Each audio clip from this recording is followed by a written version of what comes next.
మకర రాశి. మకర రాశి వారికి చాలా చాలా జాగ్రత్తగా ఉండవలసినటువంటి కాలమే కనిపిస్తూ ఉంది.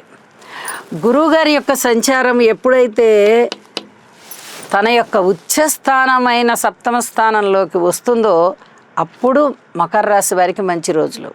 మరి అప్పటి వరకు శనిగారి యొక్క బలము చాలా చాలా బాగుంది. తృతీయంలో రవి గారు కూడా బాగున్నారు, ద్వితీయంలో బుధుడు కూడా బాగున్నారు. మరి వీరు అద్భుతమైన ఫలితాలను ఇవ్వగలరా అంటే శనిగారు చాలా చాలా అద్భుతమైన ఫలితాలు ఇస్తారు. మిగతా గ్రహాలని మనము బలోపేతం చేసుకోవాల్సి ఉంటుంది. అంతంత మాత్రంగా ఉన్నాయి. ద్వితీయ స్థానంలో కుజరాహు కలయిక జరుగుతోంది. మరి బుధుడు బాగున్నా కానీ అక్కడ కుజరాహు బాగుండకపోతే పరస్పర విభిన్నం. శనిగారు బాగున్నారు, రవి బాగున్నారు, శుక్రాచార్యుల వారు బాగలేదు.